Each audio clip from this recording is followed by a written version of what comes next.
Millones de años de interacción entre la atmósfera, los organismos vivos, los océanos y los continentes han dado lugar al actual clima de la Tierra. Un clima que ha hecho posible la aparición en el planeta de una biodiversidad exuberante que se ha convertido en un patrimonio natural de valor incalculable.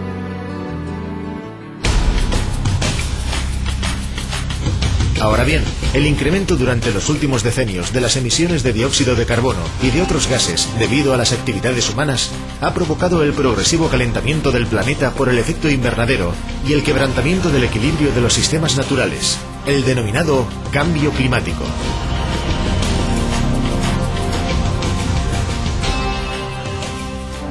En 1997, naciones de todo el mundo suscribieron un acuerdo internacional para afrontar el cambio climático, el Protocolo de Kioto.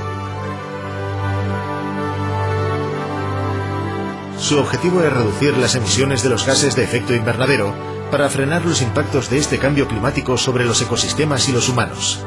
Entre los países que firmaron el acuerdo también se encuentra España, que se comprometió a limitar a un 15% de incremento sus emisiones de CO2.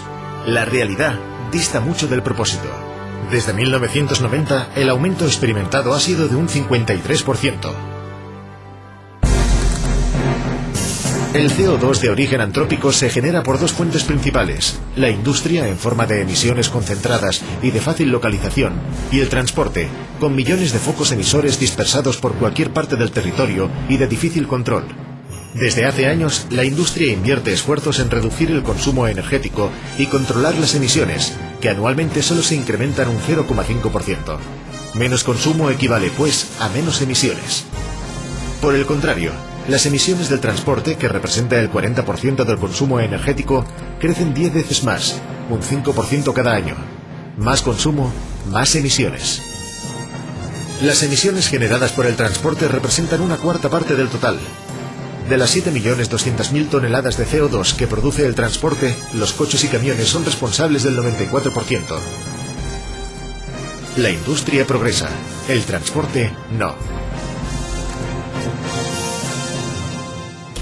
En la sociedad de la innovación y del conocimiento se hace difícil entender cómo los nuevos vehículos, en teoría cada vez mejores, continúan basando su funcionamiento en un invento del siglo XIX, el motor de explosión. Se trata de un ingenio que tan solo aprovecha el 15% de la energía que contiene el carburante. El transporte consume el 65% del petróleo que se extrae en el mundo. Sin el uso de otras fuentes de energía, el petróleo probablemente se agotará en el plazo de 50 años. Más vehículos, más contaminación, más consumo energético. Cada litro del carburante con el que alimentamos a nuestros vehículos genera unos 2,5 kilos de CO2. Durante la vida útil de nuestro automóvil habremos generado, pues, unos 15.000 kilos de CO2. Además, en las ciudades, el transporte es la principal causa de contaminación. Las emisiones del tráfico no solo impactan sobre el clima, sino también sobre la salud de las personas y de forma especial en los bebés, las personas mayores y las afectadas por enfermedades respiratorias. La producción de electricidad de origen renovable y no contaminante, como la eólica, la hidráulica o la fotovoltaica, supera con creces las necesidades de consumo energético de nuestra red de transporte público eléctrico, el tren, el metro y los tranvías. En el sector del transporte también se están introduciendo otras formas de energía renovable o menos contaminante, si bien más lentamente de lo que sería deseable. Se trata de los biocarburantes de origen vegetal como el biodiesel, el gas natural, los gases licuados del petróleo y, aunque en una etapa incipiente, la pila de hidrógeno. Esta serie de opciones deben contribuir a progresar hacia un futuro energético de la movilidad más diversificado y con menos impactos ambientales. Nuestros hábitos y el entorno en el que vivimos convierten el vehículo privado en un elemento imprescindible para muchos de nosotros. La potente industria automovilística produce un nuevo coche cada segundo, uno de los 550 millones que actualmente existen en el mundo. De continuar esta tendencia, en el año 2020 circularán más de 800 millones de vehículos. ¿Podrá el planeta soportar la carga contaminante y el consumo intensivo de petróleo derivado de la movilidad cotidiana de todos estos vehículos? ¿Es posible pensar que alguna vez podremos prescindir de nuestro vehículo sin renunciar a satisfacer nuestras necesidades de movilidad? En realidad, La mayor parte de personas que viven en las grandes capitales europeas no utilizan el coche de forma cotidiana. Casi el 50% de la población no tiene carnet de conducir.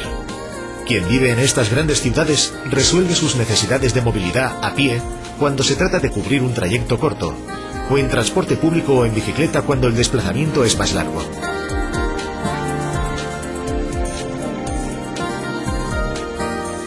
Pero si la única opción posible es el coche, también tenemos posibilidades a nuestro alcance. En primer lugar, una cosa tan simple como conducir de forma eficiente para reducir el consumo de carburante. Si se circula a 100 km por hora en lugar de a 120, por ejemplo, la disminución del consumo es del 50%. Evitando las aceleradas y las frenadas bruscas, o manteniendo en buen estado el vehículo, constataremos rápidamente cómo el depósito tarda más en vaciarse. Además, es importante tener en cuenta que el 80% de los vehículos que vemos circular están ocupados por una sola persona, y por lo tanto consumen mucha energía y generan una gran cantidad de emisiones. Así pues, ¿por qué no compartirlo con otras personas con las que tengamos en común un mismo trayecto al trabajo o a la escuela? O mejor todavía, ¿por qué no pensamos en un coche del car sharing que permite utilizarlo siempre que nos haga falta sin los inconvenientes y los gastos de tenerlo en propiedad? ¿Mantenimiento, reparaciones, seguros, préstamo? Solo pagaremos por el uso que realicemos. De este modo, podemos ahorrar hasta 2.500 euros anuales, unas buenas vacaciones. Pero lo más importante, reduciremos el consumo de carburante en un 50% por persona.